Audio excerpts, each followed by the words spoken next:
오늘 저랑 이제 요한계시록 23번째 살펴보시는 시간인데, 저랑 요한계시록의 본론에 들어와서 4장과 5장을 살펴보셨죠. 4장과 5장을 한마디로 표현하면, 한 단어로 표현하면 하늘보좌입니다. 우리가 눈에 보이지 않는 그 하늘보좌를 인식하며 사는 것, 이게 복이라는 사실을 반드시 기억하셔야 합니다. 그 하늘보좌에 우리 거룩하신 하나님 아버지께서 앉아 계시고, 그가 우리에게 주신 죽임당하신 어린 양 예수 그리스도께서 중보자로 서 계십니다. 그래서 그것은 지금도 내 생물과 24장로 천군 천사들이 찬양하고 있는 곳입니다. 그 찬양하는 무리 가운데에 우리보다 먼저 믿음으로 살았던, 그래서 이 땅에서의 생명을 마친 성도들이 포함되어 있습니다. 그리고 지금 우리의 현재는 사탄과 악에 대한 최종 심판이 이루어지지 않았기 때문에, 조금 다른 말로 저랑 계시록에서도 살펴보시지만, 악한 사단의 역사를 하나님께서 허락하셨기 때문에 지금 우리의 세상은 혼란스러운 일들이 많이 일어나고 있지만, 하나님께서 작정하신 그날, 이미 죽임당하신 어린 양이 영광 중에 재림하실 때 온 피조 세계가 그분의 발밑에 굴복하여 찬양과 경배를 드릴 것입니다. 지난 5장에서 저랑 그 장면을 보신 거예요. 그래서 교회는 하늘을 볼 뿐 아니라 우리 주 예수 그리스도의 발밑에 온 세상이 굴복할 그날을 확신하며 사는 거죠. 그리고 교회가 이처럼 하나님과 그리스도의 권위 아래 있고, 결국은 그리스도의 재림과 함께 영광스러운 결과를 맞을 거라는 사실을 확고하게 믿을 수 있는 이유를 이미 이 환상이 알려줬어요. 어떻게요? 하나님의 오른손에 역사의 진행에 관한 내용이 모두 담겨있는 봉인된, 인쳐져 있는 두루마리가 들려있죠. 그 두루마리를 펼 자가 아무도 없습니다. 누가 그 두루마리를 펼 수 있습니까? 일찍 죽임당하신 우리 주 예수 그리스도만이, 유다 지파의 사자 다윗의 가지로 오시는 그분만이 바로 그 인을 떼서 그 역사의 모든 내용을 인류에게 알리실 뿐 아니라 그 내용을 성취하실 수 있습니다. 조금 다시 설명드리면, 인류의 역사는 알아서 돌아가는 게 아니라 하나님과 우리 구주 예수 그리스도의 손에 달려 있습니다.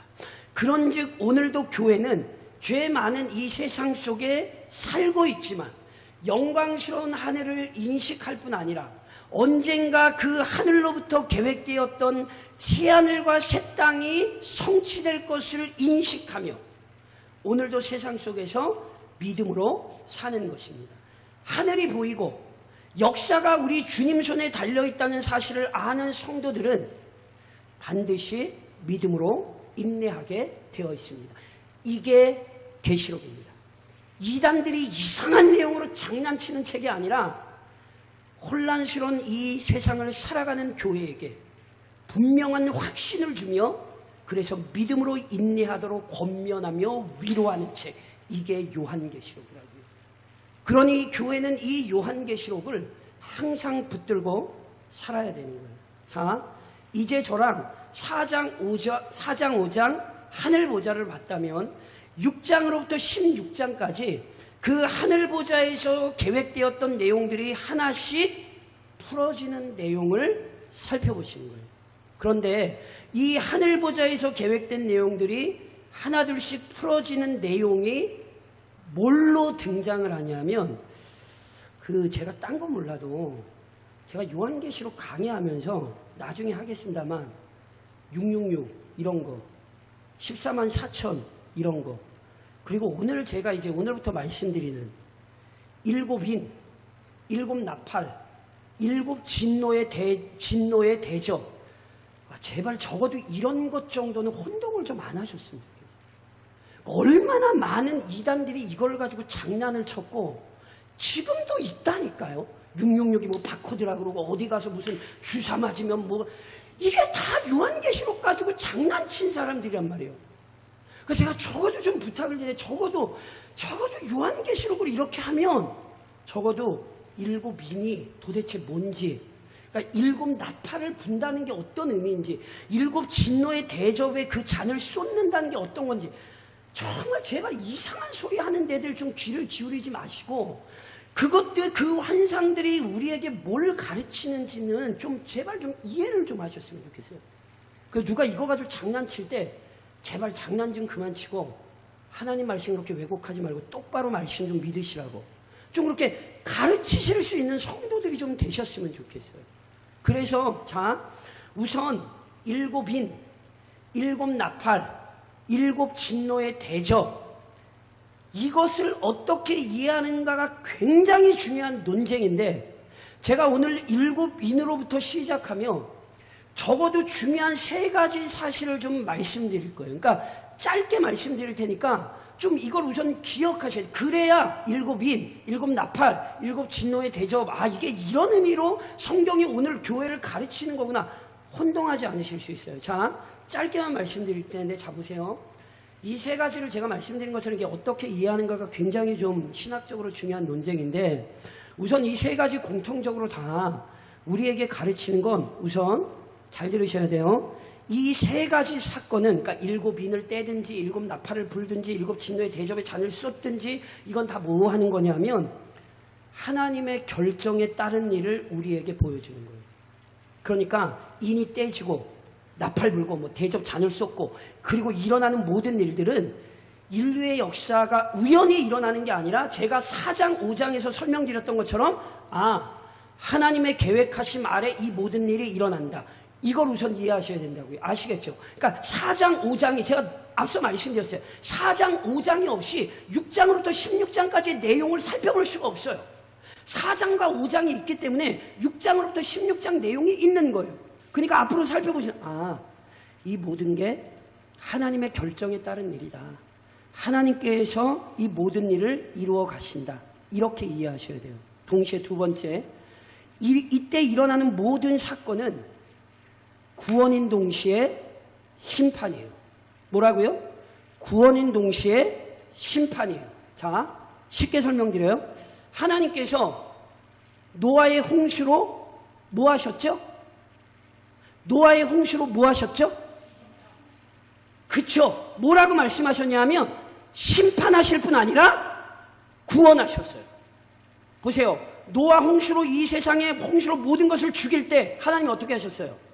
노아를 건져내셨죠. 그래서 베드로서에 보세요. 베드로가 뭐라고 얘기해요? 물로 세상을 심판했다라고 얘기하지 않고, 물로 세상을 심판했다고만 얘기하지 않고, 물로 말미암아 노아의 가족이 구원을 받았다라고 얘기를 해요. 그러니까 보세요. 하나님께서 행하시는 일은 항상 구원과 심판이 동시에 일어나요. 그러니까 이것을 구별할 수는 있으나 분리할 수는 없어요. 또는 이렇게 설명드릴까요? 이스라엘 백성이 애굽에서 나왔지요? 구원입니까? 심판입니까? 그러니까 정확히 얘기하셔야 돼요. 그러니까 보세요. 이스라엘이 애굽 땅에서 나온 게 구원입니까? 심판입니까? 구원인 동시에 심판입니다. 보세요. 이스라엘 백성을 애굽 땅에 이끌어내실 때 하나님이 애굽 땅에 뭐 하셨어요? 심판하셨잖아요. 더 쉽게 설명드려요. 예수님의 재림이 구원입니까? 심판입니까? 구원이자 심판입니다. 그렇죠. 이걸 이해하셔야 돼요.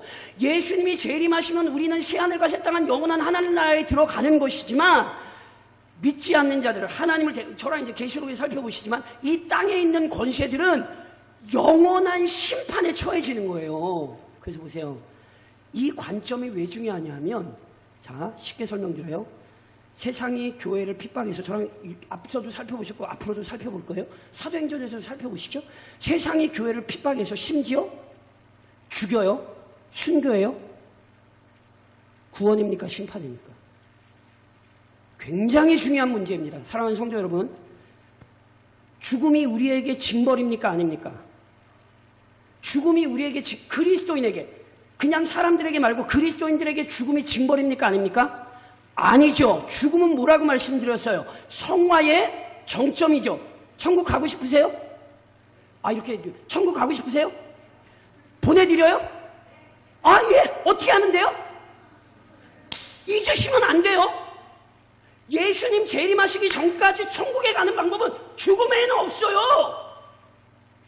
입신 이상한 소리들 하지 마세요. 그런 환상에 현혹되지 마시라고요. 우리는 지금 계시의 시대가 아니라 조명의 시대라고요. 성경이 이미 천국과 지옥을 다 보여줬는데 그 사람이 뭐하러 갔다 오냔 말이에요. 성경에 이미 기록이 되어 있는데 우리에게 죽음은 하나님 나라로 부르시는 영광의 승리예요. 핍박을 받아 교회가 순교해요. 저주예요? 아니에요. 영광이에요. 눈물과 근심이 많은 이 땅에서 우리를 벗어나 영광스러운 그리스도 예수 옆으로 우리를 부르시는 사건이에요. 그 이 관점으로 계시록을 들어가지 않으시면 계시록의 내용이 영광이 안 되고 아이고 이러고 살아야 돼? 믿음의 눈으로 안 보니까 이게 단순히 괴로움으로 보이는 거예요. 예수님께서 분명히 죽임당하신 어린 양이에요. 그게 영광입니까? 아닙니까? 영광이라고 설명드렸죠. 그의 죽음이 하나님의 뜻을 이루는 도구였지 세상에 예수님을 죽여서 없앤 게 아니라고요. 그래서 저랑 계시록의 이 내용들을 살펴보면 이게 세상에는 심판인 동시에 이게 교회는 구원이구나. 마치 세상을 달달달달 하나님이 볶는 것 같지만 아니요. 제가 이따가도 되면 설명하겠습니다. 세상을 달달달달 볶는 것 같은데 그 과정 가운데 하나님이 자기의 성도들을 연단하시는 거예요. 그래서 교회에겐 이게 복이 되는 거예요.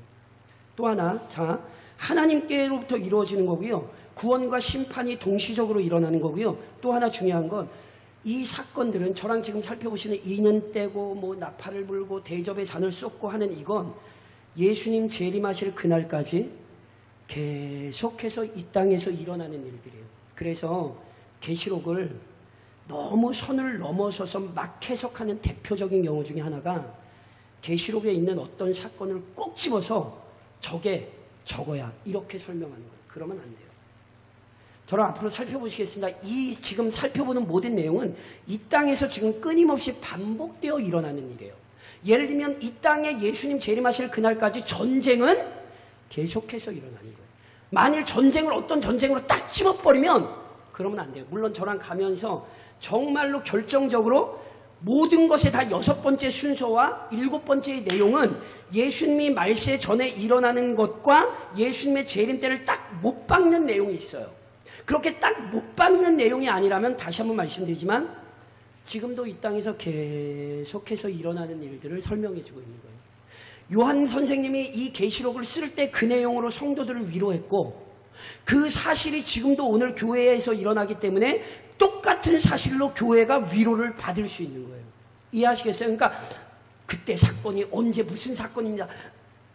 우선 계시록을 이렇게 접근하는 사람들은 다 위험한 사람들이에요. 계시록은 그렇게 해석하는 것 아니에요.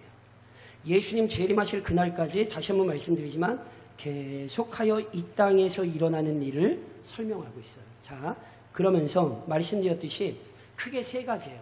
7개의 인을 떼고 7개의 나팔을 불고 7 진노의 대접의 잔을 쏟는 건데 오늘부터는 저랑 우선 7 인을 떼는 것을 살펴보실 거예요. 자, 저랑 4장과 5장에서 어떤 장면을 살펴보셨냐면 하늘보좌를 봤어요. 그렇죠? 하늘보좌를 봤고 게다가 하나님 손에 두루마리가 있어요. 오른손에 두루마리가 있어요. 그런데 그 두루마리에 인을 뗄 자가 없어서 요한 선생님이 막 울었을 때 24장로 중에 하나가 와서 울지 말라. 그 인을 누가 떼실 거다? 예수님이 떼실 거다. 그래서 5장에 봤더니 일찍 죽임당하신 예수 그리스도께서 그 어린 양이 하나님 보좌 앞에 나가 뭘 받으셨어요? 두루마리를 받으셨죠. 그랬더니 내 생물 24장로 하늘의 천군 천사 온 피조세계가 우리 주님 죽임당하신 어린 양 아까 저랑 찬양하시던 죽임당하신 어린 양 그 찬양 막 하는 장면을 저랑 지난주에 보셨잖아요. 그렇죠? 그래서 우리 주님이 이제 그 찬양을 받으시며 뭐 하시는 거냐면 7인을 하나씩 떼시는 거예요. 7인을 뗀다는 것, 인을 뗀다는 것 그 두루마리에 감춰져 있던 하나님의 뜻을 보이실 뿐 아니라 더 나아가 그 감춰진 하나님의 뜻을 이루어 내신다는 거예요. 그래서 우리 주님께서 하나 이제 하나님의 뜻을 이루어내시는 거예요. 그러면서 저랑 아까 1절, 2절을 읽으셨는데 1절 그 첫 번째인, 두 번째인, 세 번째인, 네 번째인을 뗄 때마다 말탄자가 나와요. 제가 말씀드렸잖아요. 이게 새로운 게 아니에요. 구약성경 스가랴서를 보면 이미 스가랴가 동일한 환상을 봐요. 물론 내용이 똑같은 건 아니지만 제가 항상 말씀드리죠. 내용을 잘 모르시겠거든 구약으로 가보신대요. 계시록은 3분의 2 이상이 구약에서 오는 거예요. 그러니까 제가 눈이 말씀드리지만 이게 구약에 익숙하지 않아서 어려운 거지 아니요. 이미 구약이 다 설명했어요. 그래서 네 마리 말이 등장하는 건 이미 스가랴가 보았던 그리고 성경에 나왔던 환상의 이미지를 지금 요한이 받아서 설명을 하는 건데 성경에서요. 성경에서 말이라고 하는 것은 강한 힘을 상징해요. 힘 또는 그 힘 그리고 말을 보통 언제 타죠? 당시 고대 사회에서 노동을 하거나 또는 어디 이동을 할 때는 말을 안 타요. 뭘 타요? 나귀를 타요. 고대 사회에서 말 탈 때는 언제게요? 전쟁 외에는 없어요. 그러니까 말이 나온다. 이건 이미 이 땅의 전쟁과 같은 혼란을 상징하는 거다. 이걸 딱 생각을 하시면 되는 거예요. 자, 그러면서 저랑 다시 한번 1절, 2절 한번 읽으실까요? 1절, 2절 보면 이게 첫 번째 인부터 좀 논쟁들이 많은 내용이 있어서 자, 1절, 2절 다시 한번 저랑 한번 읽으실게요. 같이 시작. 내가 보매 어린 양이 7인 중에 하나를 떼시는데 그때에 내가 들으니 내 생물 중에 하나가 우레소리같이 말하되 오라 하기로 이에 내가 보니 10말이 있는데 그 탄자가 활을 가졌고 면류관을 받고 나아가서 이기고 또 이기려고 하더라. 자, 저를 보시면 설명을 좀 잘 들으셔야 돼요. 자, 두루마리를 손에 받으신 예수 그리스도께서 죽임당하신 예수께서 인류의 역사의 인을 하나씩 떼시면서 하나님의 뜻을 알리실 뿐 아니라 이것을 그분이 성취하시는 거예요. 그래서 저랑 지금 1절 1절에 보니까 어린 양이 예수께서 7인 중에 하나 조금 다른 말로 첫 번째 인을 떼시는 거예요. 첫 번째 인을 떼자 요한의 귀에 소리가 들렸어요. 어떤 소리? 내 생물. 내 생물은 앞서 살펴봤죠? 천사를 얘기하는 거예요. 그룹을 얘기하는 거예요. 그 내 생물 중에 하나가 우레 같은 소리로 조금 다른 말로 능력 있는 소리, 권능 있는 소리 또는 천상의 뜻을 드러내는 소리로 뭐라고 얘기하냐면 오라 해요. 오라고 얘기했더니 흰 말탄 자가 나오는 거예요. 자, 다시 보세요. 기억하셔야 돼요.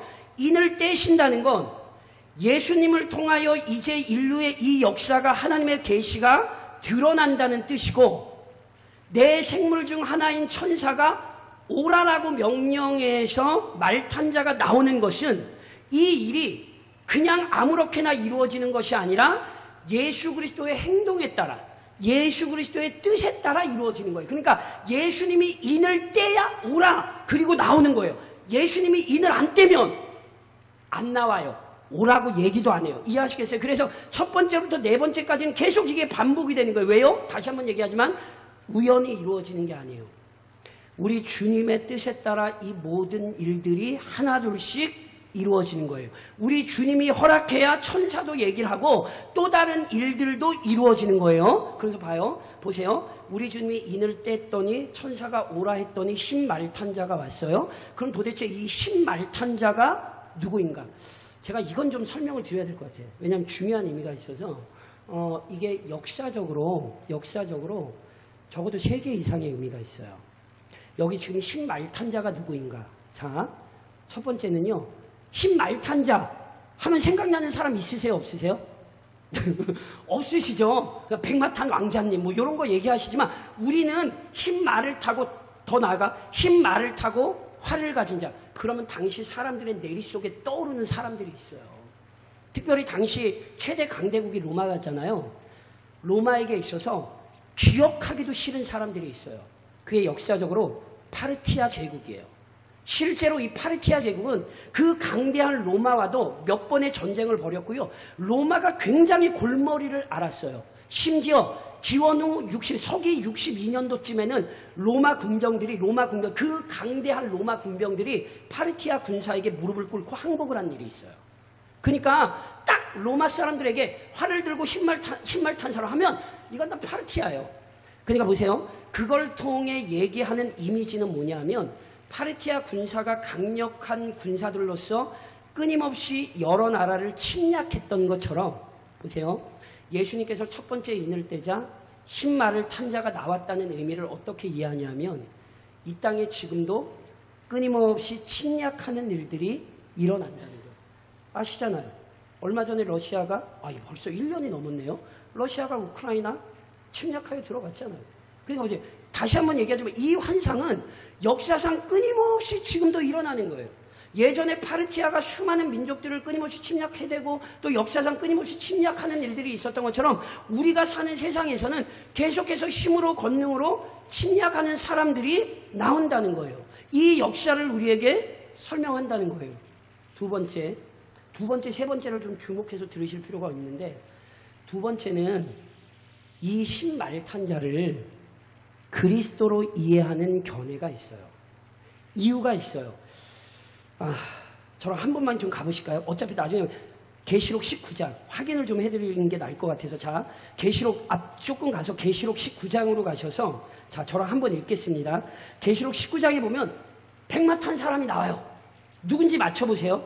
계시록 19장에 제가 말씀드려서 누군지 맞춰보시라고 11절로 16절까지만 읽어보실게요. 백마 탄 사람, 신말 같은 말이에요. 백마예요. 같이 나와요. 계시록 19장 11절로 16절만 저랑 읽어보실게요. 누군지 맞춰보세요. 다 읽겠습니다. 11절로 16절 같이 시작. 또 내가 하늘이 열린 것을 보니 보라 백마와 그것을 탄 자가 있으니 그 이름은 충신과 진실이라. 그가 공의로 심판하며 싸우더라.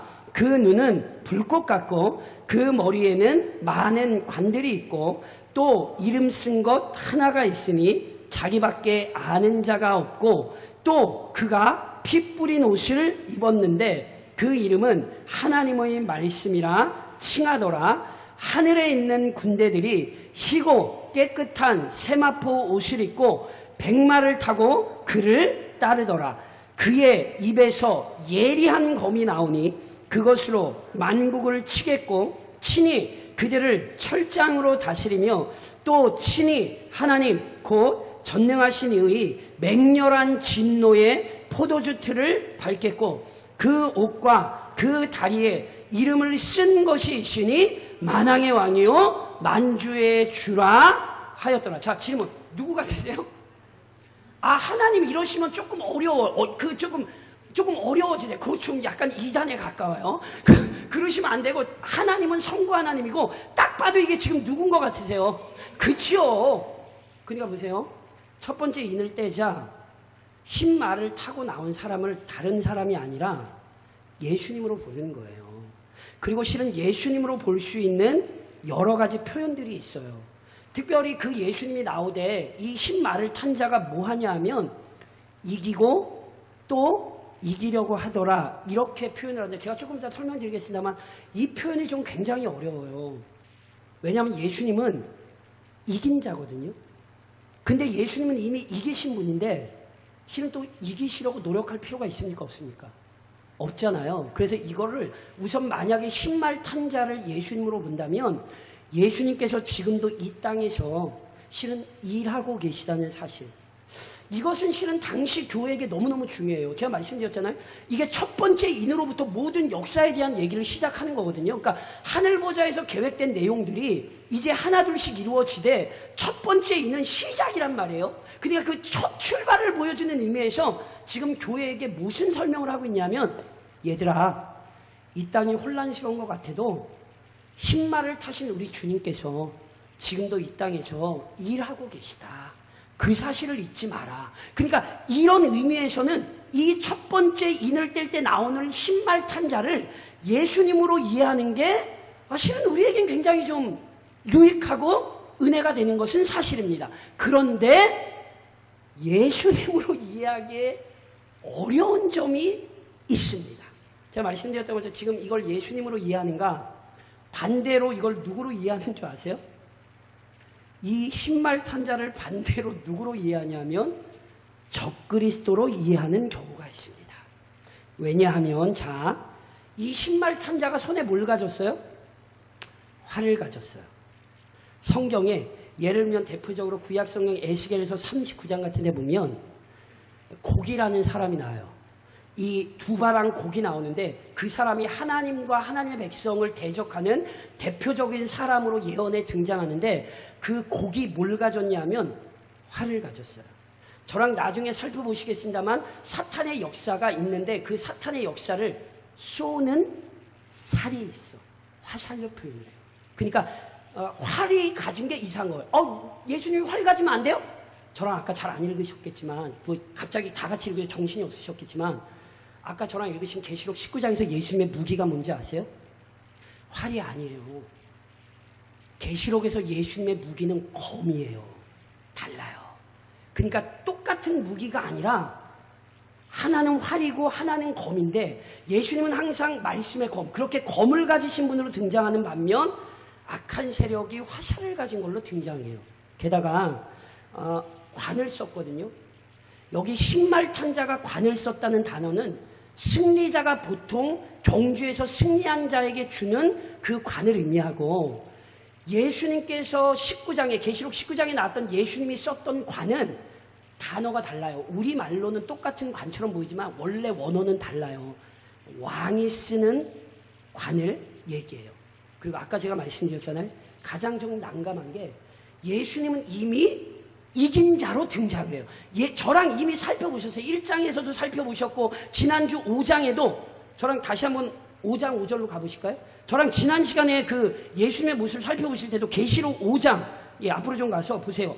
예수님은 이미 어떤 분이냐면 계시록 5장 5절 한 절 같이 한번 읽으실까요? 계시록 5장 5절에 이미 예수님은 어떤 분이냐면 같이 읽겠습니다. 5장 5절 같이 시작. 장로 중에 한 사람이 내게 말하되 울지 말라. 유다 지파의 사자 다윗의 뿌리가 이겼으니 그 두루마리와 그 일곱인을 떼시리라 하더라. 자, 유다 지파의 사자 다윗의 뿌리가 뭐 했으니? 예수님은 이미 이기신 분이지. 이기고 또 이기려 하더라. 이건 제가 아까 말씀드렸던 어떤 어법이냐면 계속해서 이기려고 하는 동작을 나타내는 거거든요. 이건 조금 더 이 어법에 맞게 해석을 하면 이긴다는 얘기일까요? 이긴다는 얘기게요? 못 이긴다는 얘기게요? 못 이긴다는 얘기예요. 이기려고 하지만 결국은 못 이겼다는 뉘앙스의 문장이거든요. 그래서 이걸 뭘로 보냐면 적그리스도로 보는 거예요. 그래서 진짜 재밌는 건 그거 아세요? 예전에 이만희가 신천지 무슨 행사할 때 흰 말을 타고 들어갔어요. 박태선 장로 전도관 아세요? 그 자기들 집회할 때 흰 말 타고 들어갔어요. JS 정명석이 흰 말 타고 나타났어요. 이유가 있어요. 이거라니까요. 예수님 아까 이거 말고 5장 저랑 지금 보시는 6장은 논쟁이 있고 계시록 19장에 보면 예수님이 누구냐면 백마탄자로 나와요. 그래서 예수님 흉내내는 사람들이 잘하는 것 중에 하나가 우리 이단의 역사에도 나와요. 백마를 타고 나타났어요. 그래서 실은 이 첫 번째 인을 뗄 때 우리 주님의 허락하에 일어나는 첫 번째 사건은요. 실은 제가 드렸던 세 번째 해석이 오히려 타당하지 않을까 싶어요. 어떤 혼란? 적그리스도가 나타나서 보세요. 왜 적그리스도예요? 우리 주님과 굉장히 비슷하게 꾸며요. 머리에 왕관도 쓰고 백마도 타고 게다가 손에 무기도 잡고 막 이기는 것처럼 그러니까 이기고 또 이기란 제가 다시 한번 말씀드립니다. 어떻게 보면 이기는 것처럼 보이는 거예요. 그걸 저랑 계시록을 확인을 하실 거예요. 그런데 이겨요? 못 이겨요? 못 이긴다니까요. 그러니까 마치 자기가 대단한 권세를 가진 것처럼 활동하는 적그리스도가 이 땅에 있어요. 그래서 성도 여러분 잘 아시잖아요. 계시록을 저랑 똑바로 살펴보셔야 되는 이유는 계시록 때문에 수많은 사람들이 악한 길에 미혹됐거든요. 자기만이 계시록을 풀 수 있다. 원래 계시록에 있는 내용이 나를 얘기한 거다. 이런 식으로 얼마나 많은 적그리스도가 나타났어요.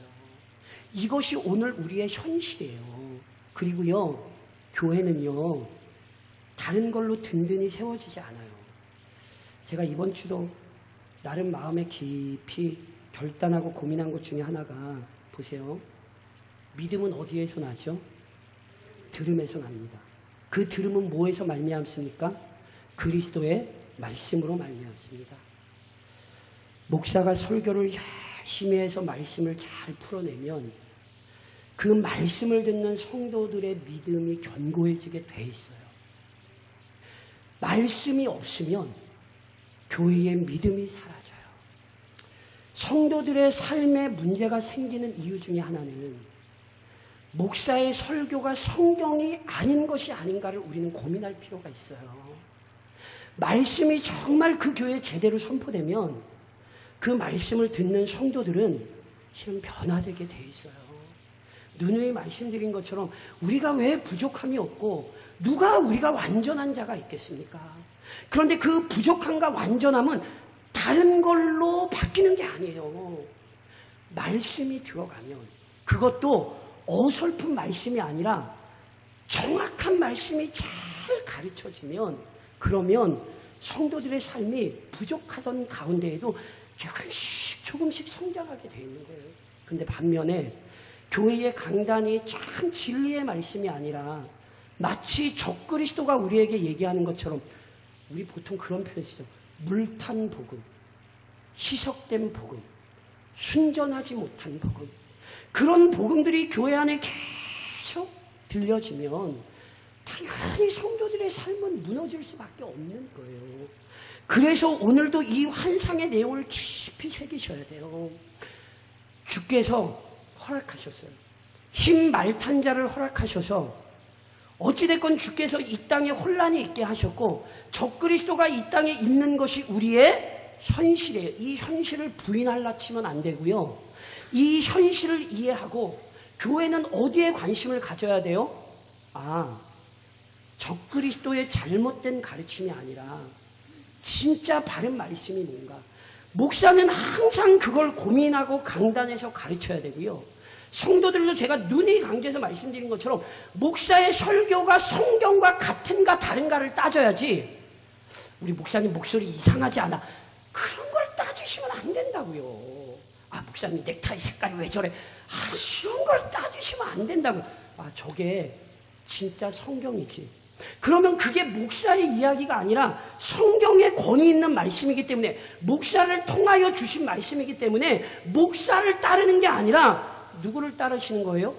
그 진리의 말씀을 주신 주님을 따르는 거예요. 이 싸움이 지금도 계속 있어요. 절대로 잊으시면 안 돼요. 이 싸움은 지금도 우리 가운데 있는 싸움이에요. 예수님 재림하실 그날까지 신발 타고 설치는 사람이 있을 거라고요. 그러니 그 일에 깨어서 목사로부터 시작해서 모든 성도들이 말씀에 집중하여 말씀 안에 성장하는 교회가 되도록 절대로 허망한 이야기들에 흔들리는 일이 없도록 깨어 계시고 이를 위해 수고하시는 우리 모든 좀 성도들이 좀 되실 수 있기를 우리 주님 이름으로 권면드립니다.